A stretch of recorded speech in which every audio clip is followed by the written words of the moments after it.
Okay, so today I'm going to be doing a quick comparison between the Realme C35, the Oppo Reno 7 and the Motorola G62. I haven't done a side-by-side comparison in quite a while, so bear with me. But I'm just going to have a look at these three phones together to see if they are any good for you. Let me know in the comments what you think of these devices. So let's dive in. Okay, so looking at these three phones side by side, as you can see, they sport ever so slightly different designs when it comes to their displays. So on the left, you've got the Realme C35, which has a 6.6-inch Full HD display with a standard 60Hz refresh rate. Up in the top center, in this sort of more dated dewdrop design, you have an 8-megapixel selfie camera which can shoot 720p video. In the middle, you've got the Oppo Reno 7, which has a 6.43-inch 1080p AMOLED display with a 90Hz refresh rate. And then in the top left of the display, you have a punch hole cutout which houses your 32-megapixel selfie camera, which can shoot 1080p video. And then finally, on the right, you have the Motorola G62, which has a 6.5-inch Full HD IPS display with a 120Hz refresh rate. And then in the top center, you have a punch hole cutout with a 16-megapixel selfie camera.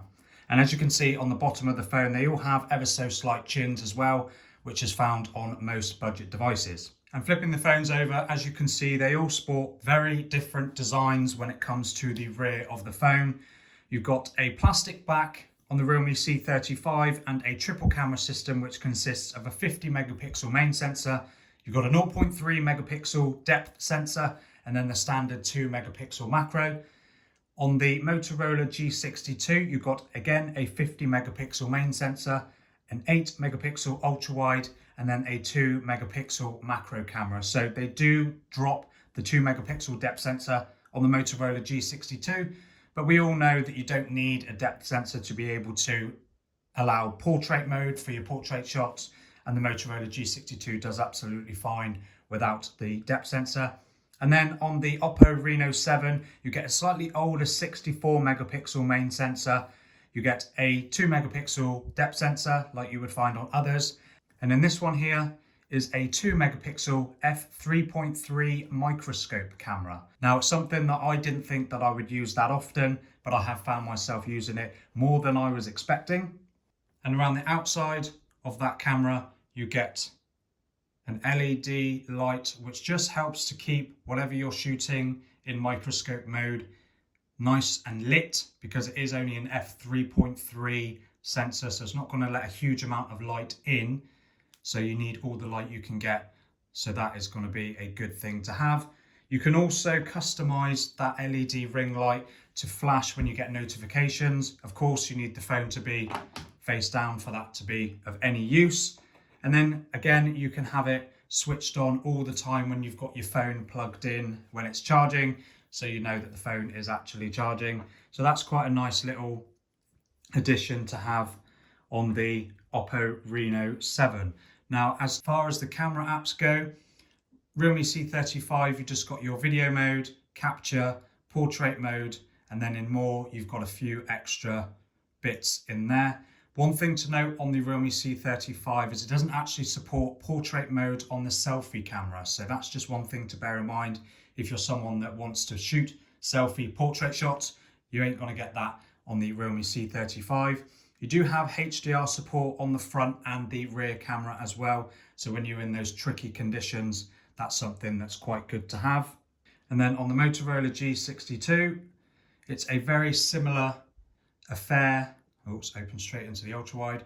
So standard camera there, ultra wide, and then macro. And then you've also got slow motion, video mode, portrait, pro, which you didn't find on the Realme C35. And then you've got a few extra bits there as well. And then on the Oppo Reno 7, you've got a night mode, which you do have on both of the other phones, video mode, photo, standard photo mode, microscope and portrait mode. And then you've got a few extras in there as well.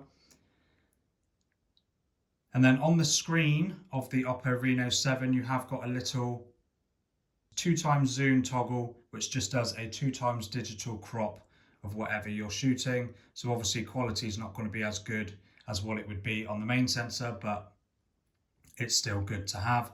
All of these phones support a AI mode as well, which just helps to boost the scene of whatever you're shooting.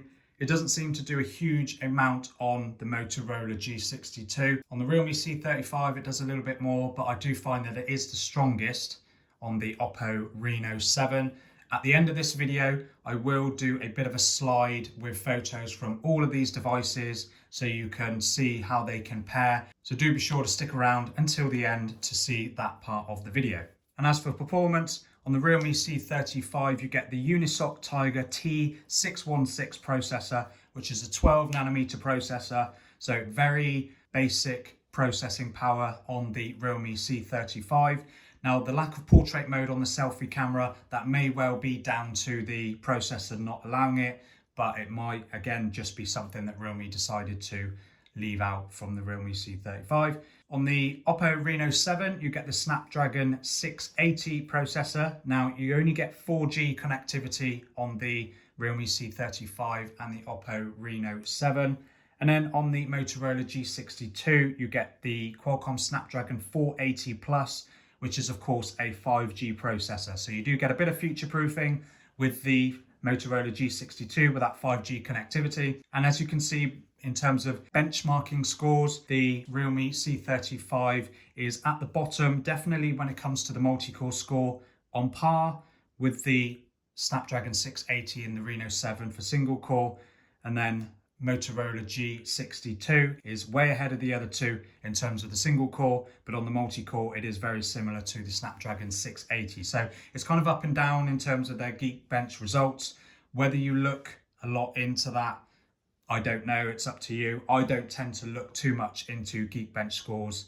I think a lot of the time they're just numbers, and for my usage in everyday, even the Realme C35 has been absolutely fine. The only thing that I found that I did miss, I think, is the lack of a high refresh rate display.